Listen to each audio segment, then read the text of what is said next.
Nina Carmichael, and we make these videos because you're probably the most ambitious person in your circle, but you know you're capable of more, and you need that push by surrounding yourself with the best. So today, let's learn from one of the best, my husband Evan Carmichael, and learn why the biggest reason most people don't succeed. Enjoy. Okay, let's kick it off with rule number 1, follow through. Most people don't get what they want because you don't follow through enough. You just don't follow through. It's based out of insecurity. You start and stop. You're afraid of hurting people's feelings. You're afraid of what they're going to say about you. You're afraid they're going to judge you. And we're afraid of having that L on our personal resume. And so we stop and try to do something else where we're seeing more immediate results. But if it's your goal, if it's your dream, you have to follow through. One of my favorite stories is with Brendan Burchard, and I went to speak at his event in Phoenix, and I knew of him, but I didn't know him at the time. It was his business partner that had me come out to his event and hired me to speak there, and that's where I met Brendan for the first time. And he asked me, hey, what are you working on? What can I help? What's next for you? And I said, well, I'm working on my book. And he said, I'd love to help. I'd love to give you some feedback on your book. Like, I am definitely down for that. Let's connect. And he asked me what my phone number was, and at the time I didn't have a phone. I didn't use a phone number. And I said, how about email? And he said, I'm not really good on email, but if that's the only way, then let's do email. So we exchanged emails, and I didn't hear from him, so I followed up and I said, hey, Brendan, thank you. Great event. Love to talk about the book like you suggested, and didn't hear back, and followed up a couple weeks later and didn't hear back, and followed up a couple weeks later, and then he said, oh man, thank you, I'm super swamped right now, but let's either come out to my place and we'll do a jam session, or I've got this event coming up, maybe you can come be there. I said, yeah, I'm down for either, which one do you want to do? And didn't hear back, and then wrote a couple more messages and didn't hear back. And here's what's really important. In my head, every time I sent another email, I was questioning myself. I was judging myself, like, I don't want to bother him. Maybe I'm being too overwhelming. Maybe he doesn't actually want me to come out. Maybe I'm offending him. Maybe I'm not respecting him. Maybe I'm asking for too much. That's the thought in my head before every email. Where in reality, he's just a busy guy. He had a lot of stuff going on. He had a launch that was happening that I wasn't even aware of, that he was planning behind the scenes. And so he was, not crazy stressed out, but he just has a lot on his plate that he's dealing with. And it's hard to tell ourselves that. It's easier to default to the insecurity of maybe you're bothering, maybe you're asking too much, maybe you're not worthy, maybe you should move on. The event that he talked about me coming to was coming up, and I still hadn't heard back whether he wanted me there or not, or and my book launch was coming up too. And I thought, I'm gonna send one more email. Just one more email, that's it. I'm gonna send one more email, and hopefully something happens. If not, then I'm done. And hopefully, he doesn't think I'm a loser or whatever. And he wrote back an email and like, hey, sorry man, again, I'm not super great on email. I've just been swamped planning all these things. Yeah, come on out. Come out to the event, speak at the event too. And that was his big event that was, $30,000 to $50,000 a year mastermind to be a part of, that then I spoke on stage. That then at the event, after I spoke, I met with him and Dean Graziosi backstage for an hour over lunch and planned my entire book strategy. That then led to me getting invited to go to Brendan's house a couple days later and hang with him and Dean and Tom Bilyeu and Lewis Howes and Jay Shetty and Russell Brunson and all sorts of amazing humans who built giant businesses. All of that happened because I sent that one more email. Because I followed up and I followed up and I followed up and I followed up, and it wasn't that he hated me or that he thought I sucked or that I was being overwhelming or whatever. That I kept following up. It just had the persistence.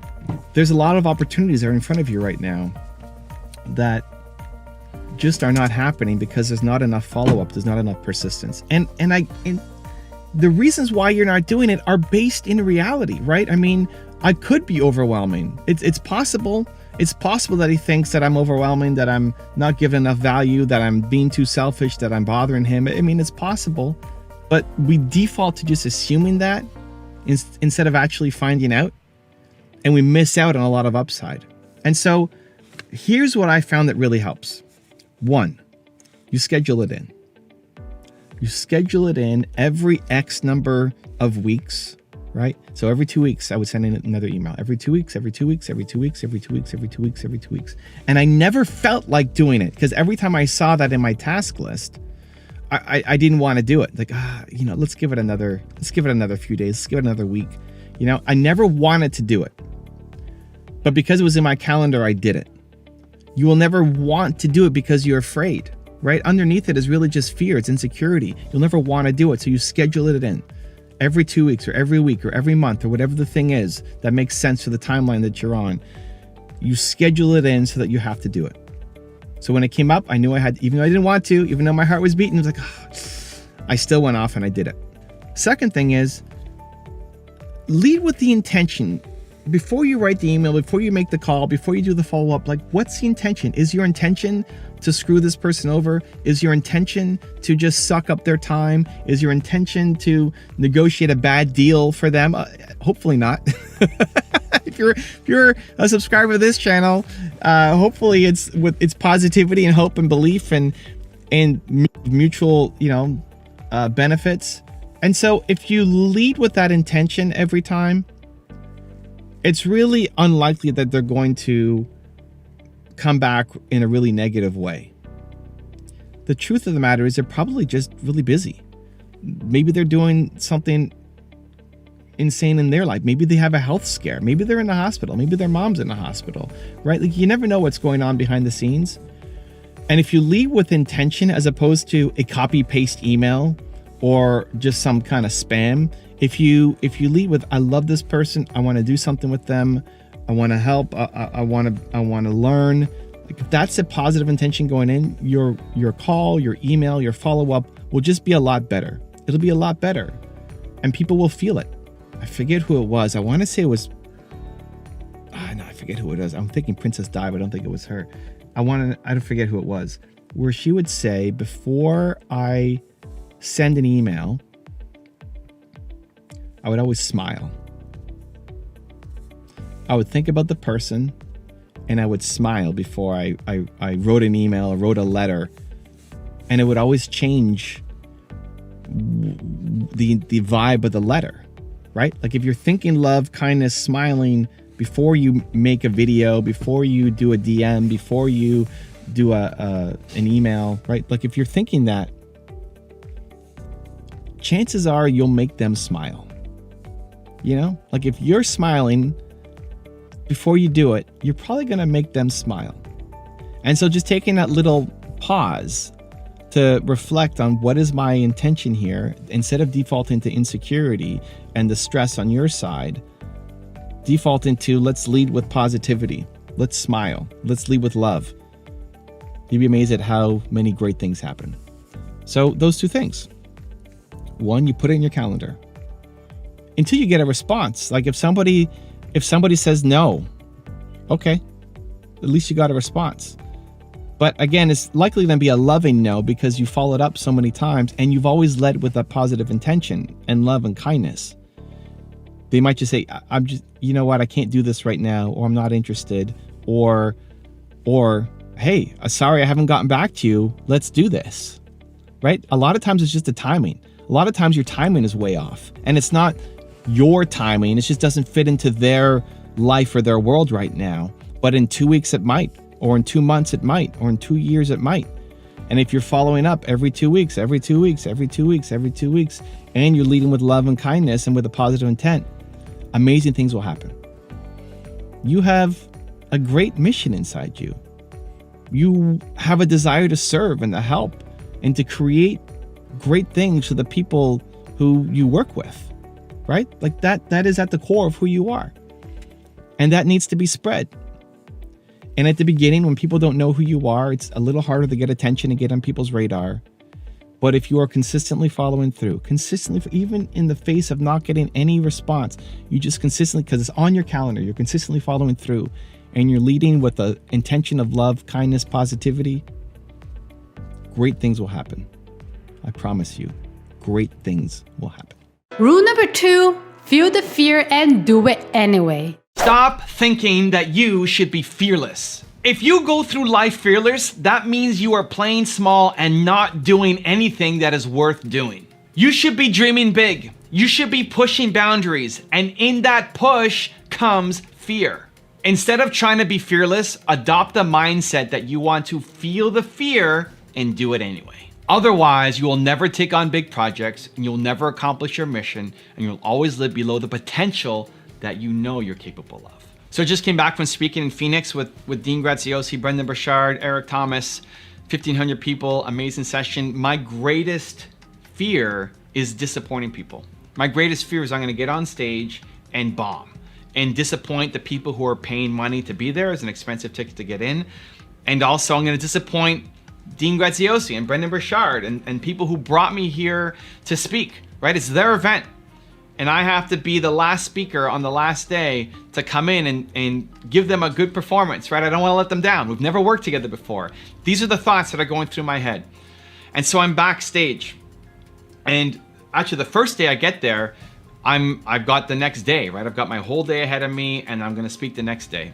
And then I get a call. So I'm in my hotel room and I'm practicing. I get a call and said, hey, Evan, can you come down right now? We might wanna have you speak right now. Let's figure it out. And in my head, it's like, right now? I thought it was going on tomorrow. I was in the middle of practicing. I haven't even gone through the second half of my speech. But the default reaction is, yep, I'm on my way. And I run downstairs to get to the event. They end up saying, it's okay, we want you back on tomorrow, usual time. Perfect, no problem. So now I got the whole night to prepare again. Now I wake up the next morning and I'm preparing in the morning.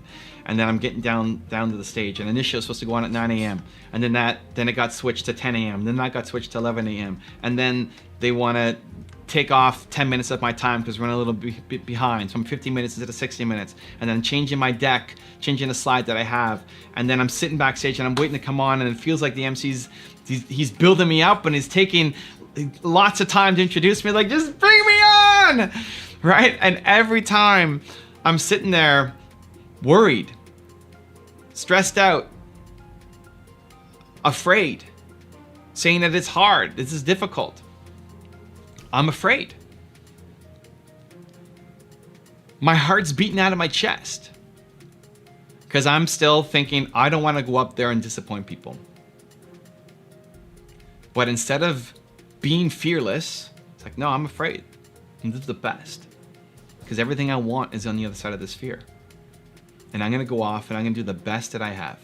And every new thing that comes at me, they kept saying, man, you're so easy to work with. You're so easygoing. Yep. Meanwhile, like, I'm panicking and freaking out inside. And it's not about putting on a show. It's not about showing people that I'm afraid. It's about me telling myself that I do difficult things. Some people say when you are nervous, tell yourself that you're excited because it's the same feeling inside you that when you're about to go on stage or have a big call or do something that you're afraid to do, you're nervous, tell yourself you're excited. I don't want that. I tell myself I'm nervous and I do things that make me nervous. I love that I do things that make me nervous. I build my self-esteem and self-respect and self-pride from jumping in on the things that make me nervous. You want to do things that make you nervous. And so I got on stage and did a pretty good job. We had a little miscommunication on the ending and flubbed it a little bit, but I get backstage and Brendan Burchard's running back like, oh my God, you crushed it. So much energy. I love that guy. And now I'm on to the next thing. And if there's nothing in my calendar ahead that is scary, difficult, hard, that makes me feel afraid, then I'm not growing. And you're not growing too. So I've got a 3-step process that I'm gonna walk you through that can help you step into your fears that I think will help.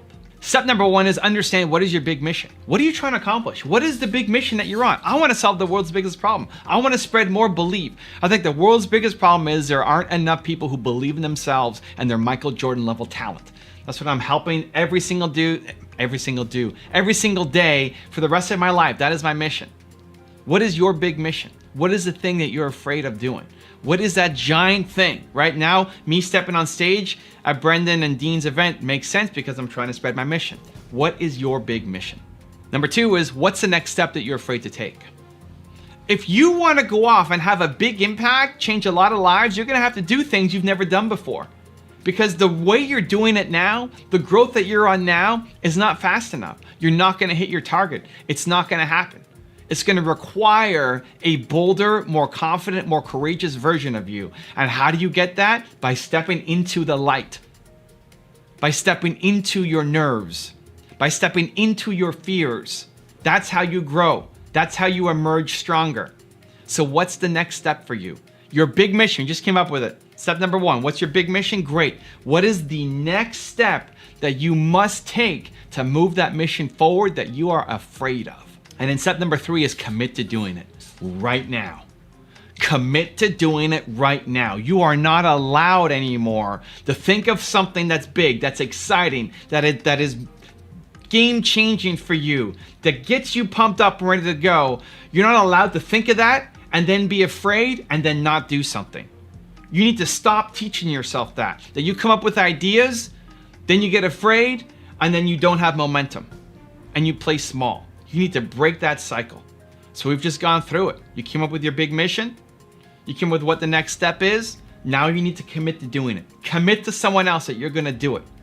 Make a video talking about it, send that email you need to send out, text the person that you need to text, post it to your Facebook or Instagram. Tell people that you're gonna do this thing. Commit while you're feeling it right now. And then feel your heart beating, boom, boom, boom, boom, boom, boom, boom, boom, boom. You're scared, you're gonna wake up tomorrow, it's like, holy cow, what did I just commit to doing? You're committed to doing the thing that you're a badass at, because you're chasing down a dream, because you have a big vision, because you don't wanna play small for the rest of your life, because you're ready for this. That's why you committed. Now let's go. Also, if you want to have more self-confidence and self-belief, the science says it can take up to 254 days of consecutive action for you to shift that habit forward. So I've designed a special free program to help you get more self-belief where every day for 254 days, I will send you an email to an unlisted video that if you watch it, will shift your confidence forward. The links to join for free are in the description below. So I think an easy way to do it is actually to start documenting the process along the way. Find whatever the smallest first step is, and then the smallest next step is, and continue to build those steps. And when you look back, you'll have realized that you made some pretty significant progress. What you need to do is inoculate yourself against the judgment and learn to take action on your ideas, because the alternative is a life filled with regret. Rule number 3, follow through on your goals. We give up too easily on our goals because we've proven to ourselves that we can't follow through on our goals. Every time you set a goal and you don't follow through, you're creating the pattern in your head, the mindset, the identity that I'm the kind of person who doesn't follow through. So what happens the next time you set a goal? Well, your brain will kick in to say, you're not going to do that. How many times have you set a goal for yourself? It might be some big giant goal, right? Like, I'm going to crush this year and I'm going to be here by the end of the year. Awesome. Might be some big goal. But chances are even the little ones, even the little goals, like I'm going to work out today, or I'm going to eat well today, or I'm going to make that call today. How many times have you set even a little goal for yourself and then not follow through? You didn't do it. You're not allowed to do that anymore. You have to be very intentional about the goals you set for yourself, and then once you set them, you have to follow through, because what's happening is you don't believe you anymore. The next time you come up with another goal, you say, I'm going to create this thing. I'm going to get this thing done. You might believe it in the half second that you decided you're going to do it. And then what happens? Your brain's going to take over and say, you're not going to do that thing. Are you crazy? What makes you think you're going to do that? You didn't do these other 100 things you said you were going to do either. Your goals don't count until they're hard. And it starts with, as soon as you set a goal, you follow through and expect it to be difficult. If it's easy, it's a gift. Expect it to be difficult and show yourself that you do difficult things. So for example, I'm filming today. Switch my hands. Hands getting tired from holding the phone all day. I'm filming today. I'm not at my place. Not in my usual setting. I'm not in my usual gear. I like having my camera set up and my light and my microphone and all of it. I can't do it today. But today is my filming day. Tomorrow I can't film because I got other stuff. I'm working my YouTube course. I'm working my membership program. I'm working on promoting my new book, Built to Serve. Go check it out, Built to Serve. So it has to get done today. What many people would do is say, well, whatever, I'll do it next week. You put it off. I'll do it tomorrow. And then tomorrow something else happens and you don't get it done. I adopt the mindset that it doesn't count until it's hard. That if I'm sitting down to record videos with everything perfectly set up, that's a bonus. But I expect things to get hard. I expect life to throw a wrench in my face, right? I expect difficult situations to come up. My goals don't count until they're hard. And I am the kind of person who follows through on the things I say I'm going to do. That's my belief with myself, let alone what I'll tell other people. To myself, it's not acceptable that it's video day and I'm not making videos. And so I'm filming outside and I'm layered up. And I went through this exercise this morning. Part of what I do every morning is I think about what's my goal for the day and what would prevent me from accomplishing my goal, right? I say I want to do this. What's going to be my roadblock? And I'll pre-plan this in advance. What's going to be a roadblock for me to not filming? So in my head, I said, well, I have to film today. I'm not going to be at home. So I'm going to film today. I'm going to film outside. What's going to prevent me from actually doing it? It's like, well, if it's too cold. Right? So what's my solution? And I'll write it down. I'll prepare for it. I'm going to bundle up. So I've got my hat on. I've got my winter jacket on. I've got 2 layers. You can't see it. I got this hoodie with the thumb holes, and then I got this hoodie, which is the orange one, the gold one, right? Then I've got a t-shirt on underneath that too to stay warm. Right? So I'm making it so that I can follow through and accomplish my goals. But I've tied my self-identity to doing difficult things, to following through when it's hard. And so I want you to commit to less goals. I want you to think about just one goal that you have for yourself. What's one goal? Success equals habit. So what's a habit that you have that you want to keep, that's important to you? And don't tell yourself you're going to do it unless you're actually going to follow through and do it. Make fewer goals and then stick to them. That allows you to build the discipline and the willpower. Because when you believe that you can follow through, guess what happens? You're way more likely to follow through.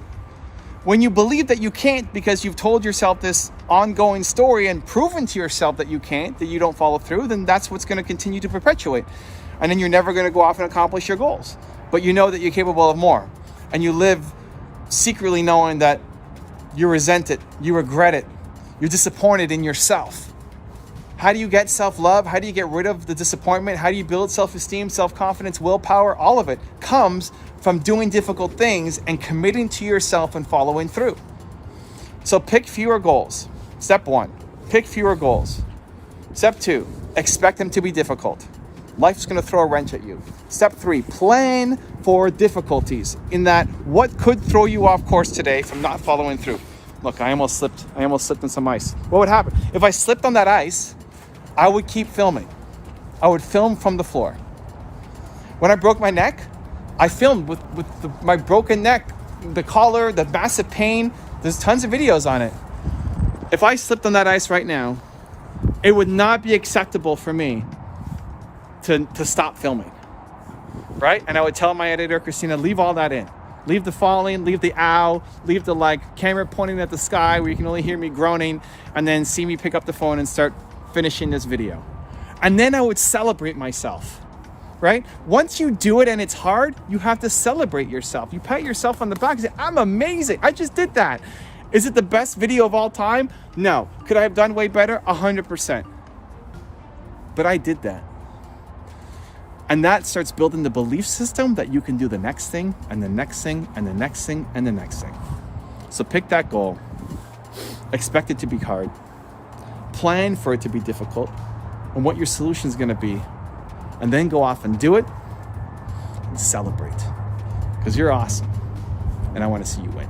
Rule number 4, play to win. Most people are so afraid to lose that they don't even try.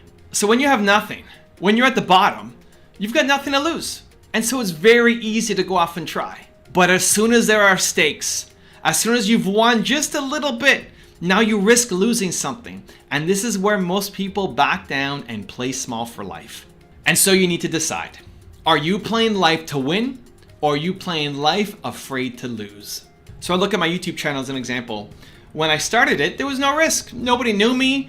Nobody was watching my videos. I could go and fail, didn't make a difference. I could try a whole bunch of different things. Whenever the algorithm changed, I got pumped because the people who were ahead of me were complaining and would be romantic and would want it to go back to the way it was. And I'm like, hey, algorithm change, amazing, let's go. I'm gonna learn that new thing. But now I've gotten bigger. Right? Now, I think I have more views than anybody in the entrepreneur space on YouTube. And it's easy to now be protective. It's easy to say, well, I built this thing I don't want to lose. And I hate that. I need to destroy that. I want to be constantly losing, constantly testing, constantly risking. Now, not risking it all, not putting everything on the line just for one thing, but to be willing to test, to be willing to fail. As an example, I split up my channels. I split up my channels into 8 different channels. I got an advice from Matt Geelan. He's one of 5 people who I would put on my hand as people who I would listen to for YouTube advice, right? He was one of the 5. And another one of the 5 said, don't do it. So I got 5 people who I would listen to about YouTube. One person says, split up your channel. One person says, don't do it. What do? I have to do it just to see, because I know what not splitting up my channel looks like. It's what I'm currently doing. But splitting up my channel, I won't know if it's going to work or not until I actually go off and do it. And so I did. And here's a newsflash. It's not working yet, right? My other channels, the most I think has 8,000 subscribers. I have 2 around 8,000 subscribers and the others are smaller. And they're growing every day and they're gaining momentum every day. But overall, my subscriber growth is down. My views are down. My revenue is down. Everything is down. It's all down. Watch time is down. Everything is down. Is it a big failure? I don't know. Maybe. I'm going to give it more time and see. It's a risk, right? I went from making 3 videos a day on one channel to making 1 video a day across a couple channels. And then, once a week on some channels, and we have 8 different channels now. It's more headache, it's more management. Maybe ultimately it will work out. Or maybe in 6 months I'll come back and say, man, that was a giant failure. That sucked. But I won't know until I try. And that's where you need to risk it. That's where you need to try. You need to see, you need to test, you need to taste it. Because if I just take that mindset every time of saying, well, this is what's always worked, and so I need to protect this and stay true to this, and that's it, and I can never change. One, I'm going to eventually hate my life. I'm going to hate my business because you need to evolve, you need to change, you need to grow. What got you success is amazing, but if you then do that same thing over and over and over forever, you're going to feel like you got yourself a job. Why did you leave your job to do this thing, to have creativity and freedom and fun, not to do the same thing over and over and over and over and over again, right? You have to evolve your business as you evolve as a human, or your business will start to flounder and suffer. And it happens to so many entrepreneurs. You see this growth, and then you see this plateau, this long plateau, and people start to get more and more bored with their business and with their life because they're not evolving their business as they evolved as humans, right? So if I did that with my YouTube channel, I would start to struggle and suffer, and you see it with a lot of YouTubers. Now maybe in 6 months I end up going back, right? Or maybe I never go back. But there's always going to be some new iteration, some new version, some new thing that I'm willing to risk, even though I've grown my channel. I'm among the biggest in the space. And so always having that mindset, I want to win. I want to win. I want to keep pushing. I want to just not play life trying not to lose. And so when, again, at the beginning, it's easy. But once you start building something up, and that's in your business, that's in your relationships, like your relationship will need to evolve too. What got you there is a good starting point, but you're going to evolve. And your spouse or your boyfriend, girlfriend, they're going to evolve too. And can you evolve together? I think the test of a relationship is how much can you evolve together? Because if you're growing and learning and improving yourself and your partner's just staying still, you're eventually going to grow apart. Or if your partner's going a different way, you're going to grow apart even faster. But you're going to grow. Nobody just wants to stay static forever. And so can you weave and grow together? That's the game. So you have to decide, are you playing to win or are you playing just not to lose? So how do you play to win? I'm going to give you a 3-step process that I think can help. Step number 1 is use the fear of regret. Use regret. Regret is very powerful because if you look at people who are at the end of their life in old age homes, who can't do it anymore, who can't chase their goals anymore, they're filled with regret. They're like, I knew I had potential. I knew I could have done something, but I didn't because I was just too afraid. Use that power for yourself. You're afraid to do something. You're afraid to change. You're afraid to risk something. You're gonna be 95. You're gonna be on your deathbed soon. Like imagine you're there right now and you never took the thing that you wanted to do. You never got an answer. You never chased it down because you were afraid. You're gonna hate your life. That's where most people are at. But the good news is you can come back to this year, right? You can step back into your body right now and say, I can do it. And so adopting the mindset that you would rather know and fail than not know. Not knowing equals regret forever. Knowing and failing, you can deal with it. You very rarely regret the things that you do. It's most often the things that you did not do, that you were afraid to do, the actions not taken that people regret. And so don't be like that. Whenever you're afraid of doing something, take that test. Use the regret test. Imagine yourself at 95 in a rocking chair in an old age home, and you never did the thing that you're thinking about right now. Would you regret that? And whatever you think that you would regret not doing, you have to summon the courage to do it right now. Step number 2 is understand that your setback primes your comeback. Your setbacks prime your comebacks. Nobody's on top always, right? It says drop and then you come back even higher.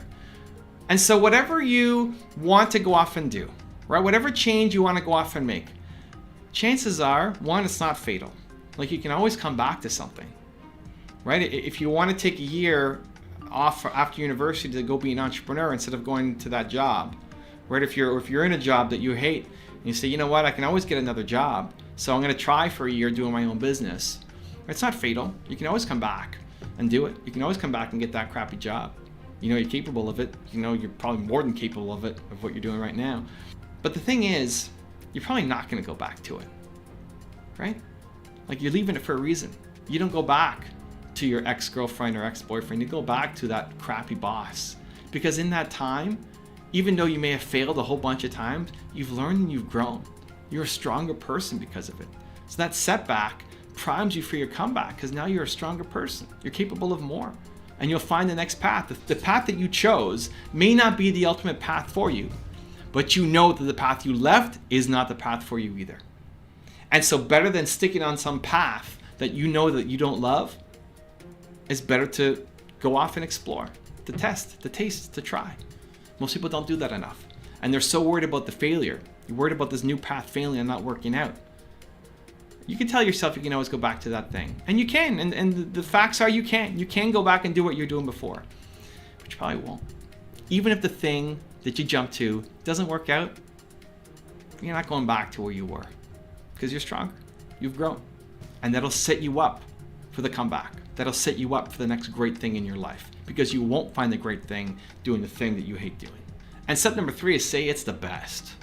I've trained myself that whenever something really negative is happening to me, I say, this is the best. This is the best. What was the best part of me going on my tour for 90 days, 23 cities? Breaking my neck. Broke my neck in 2 spots, had a concussion, 3 staples in my head. I still have, you can kind of see down there. How do I point? Right there. There. Got my 2 neck braces that I had to sleep in and be in basically all day long except for a 10-minute shower. That was the best part of the tour. Not just positive attitude, like it's the best. It's actually the best. Because that negative situation that you're dealing with right now makes you stronger. It shows you what you're capable of. Thank you. Your purpose comes from your pain ultimately, right? Like the thing that you want to do for the rest of your life comes from the most painful moment in your life. Whatever you struggled the most with is the thing that you want to help other people through. And so thank you for that crazy pain. Somebody who hasn't been through pain never accomplishes anything amazing.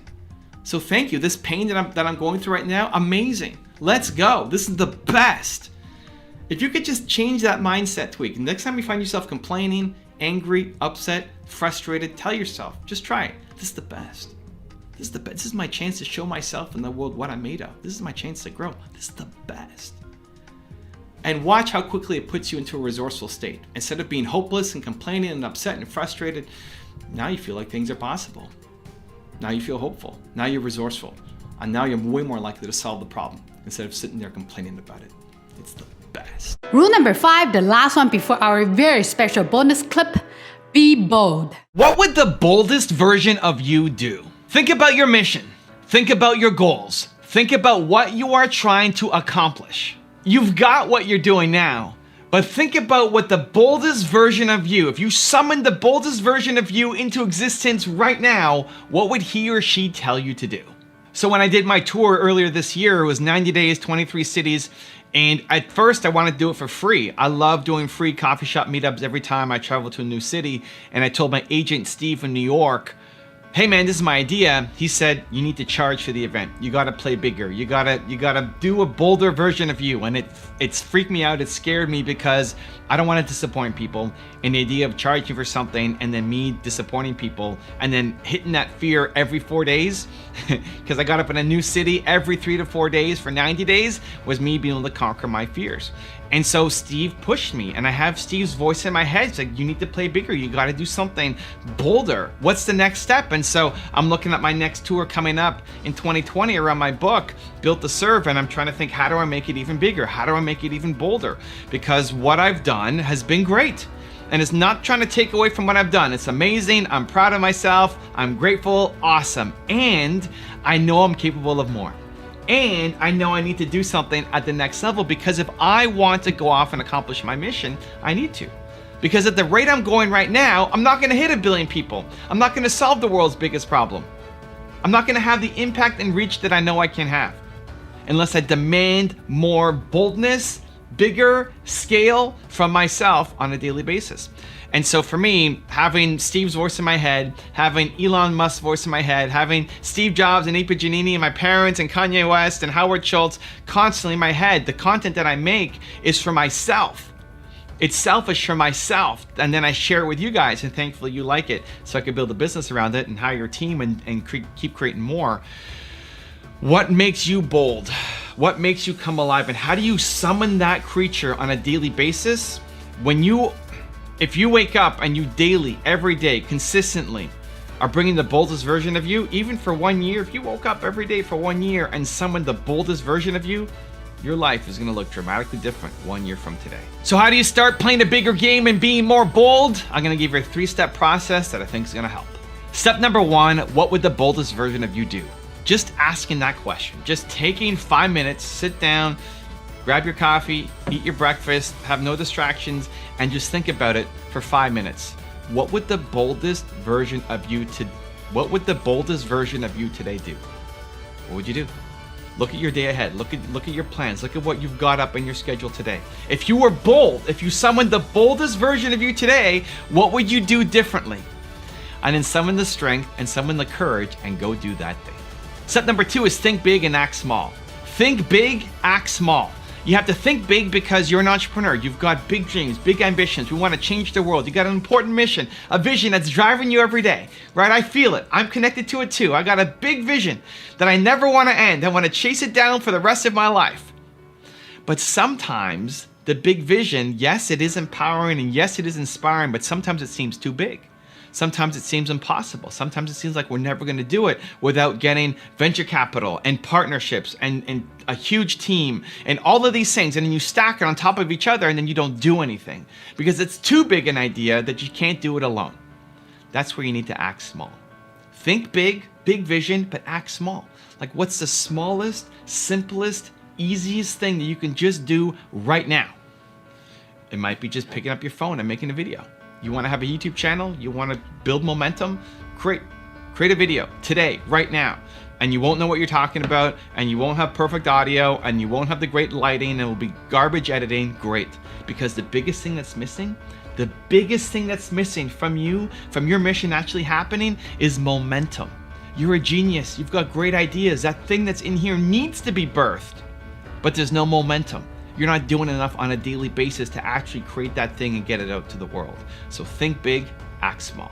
And step number 3 is to understand that your bucket list is your excuse list. People walk around with a bucket list of things that they want to do before they die. The problem is you've given yourself until you die as your timeline. It's an excuse list. Look at what's on that bucket list. Everything on there is excuses. You've come up with stories as to why you can't do it. I just came back from speaking at Dean Graziosi's and Brendan Burchard's event in Phoenix, and there was a woman who was in front of me and said, hey, I've got dancing on my bucket list. She found out that I had owned Toronto Dance Salsa, and now dancing's on my bucket list. Like, don't say that. Your bucket list is your excuse list. And then she was taken aback, but then she looked down and she pulled up her dress a little bit, and you could see she had a broken foot or something wrong with one of her legs. I said, great. she's showing it to me as if, oh, now I'm supposed to understand your situation. That's why you can't go dancing. She showed it to me, and then I said, okay, can you march? Can you do this? Can you do this? Can you march? She says, yeah, I can march, I can walk. Great, give me your hands. And I picked her up, and we started doing merengue. And I was doing all these turn patterns and making her move and turning around, and she had her first merengue dance. And then she realized, all I need is somebody to hold on to. I can dance, I just need somebody to hold on to. Don't wait until 5 years later, 10 years later, until you die for that bucket list to happen. Today, your bucket list is your excuse list. Stop telling yourself all the reasons why you can't do something, and if it was important enough to you, you'll chase it down.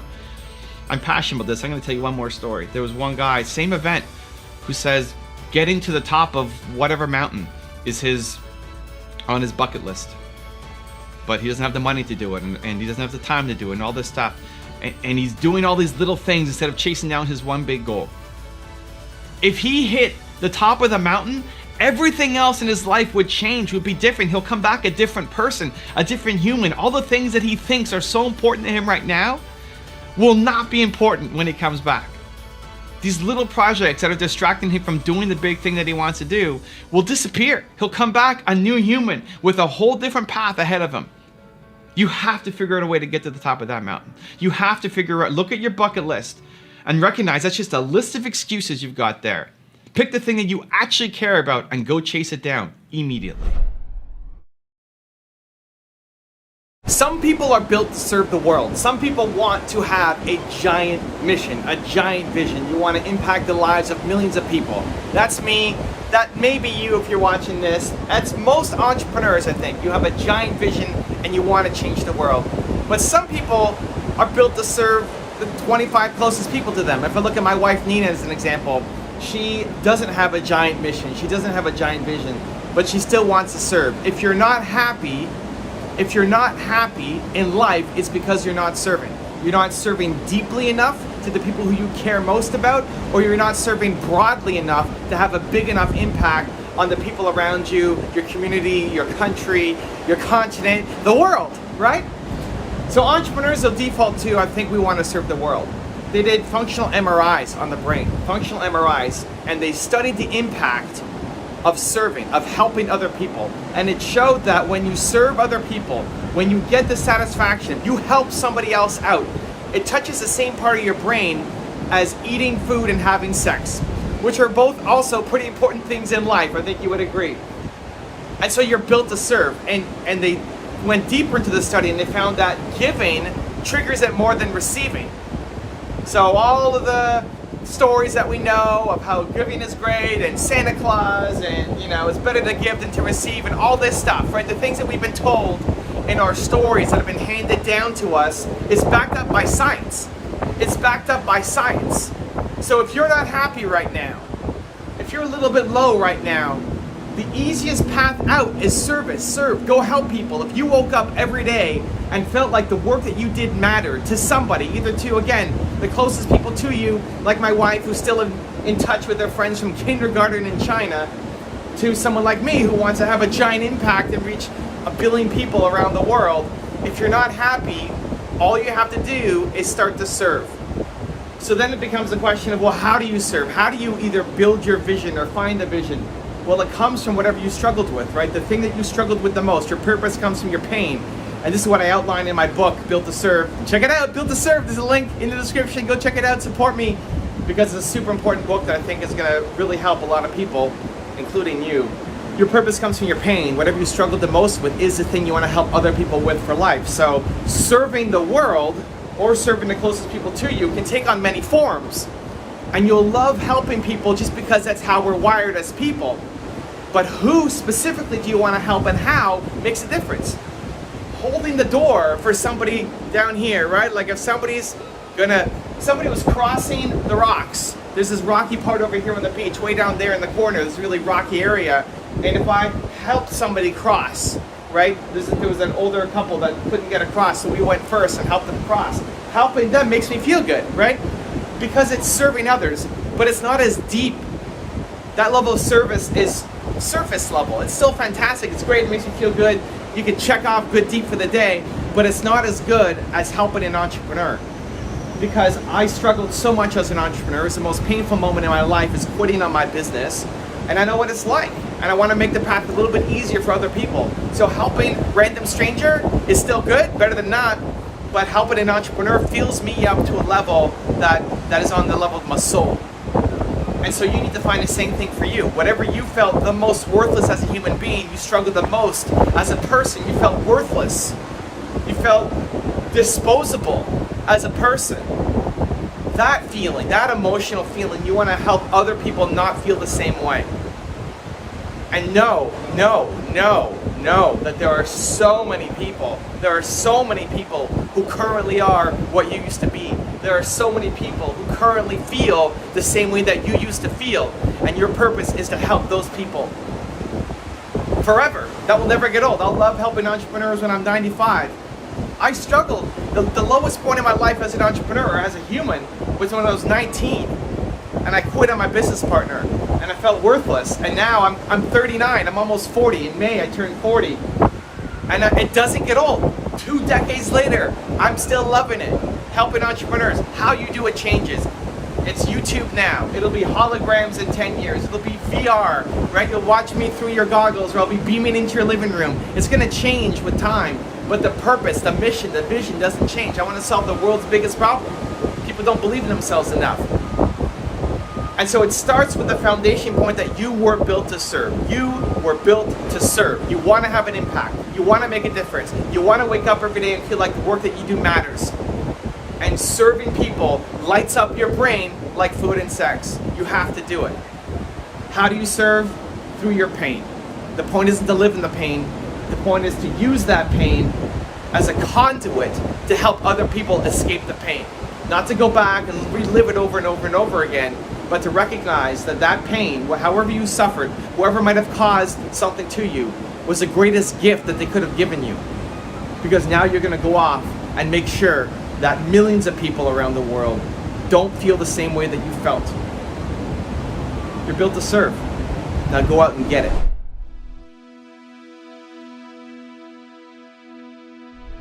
Because you made it this far in a video, I want to celebrate you. Most people start and don't finish. Most people never actually follow through. Most people say they want something, but they don't ever do the work to actually get it. But you are different. You are special. Believe Nation, you made it here all the way to the end, and I love you. So as a special celebration, if you put a hashtag believe down in the comments below on this video, I will showcase you and celebrate you somewhere on the screen in a future video because you are awesome. If you want to learn how to believe in yourself more, you have to check out the video next to me. I think you're gonna enjoy. Continue to believe. I will see you there. Facebook organic is terrible. You will attract people who see themselves in your story and feel like, if Samar can do it, maybe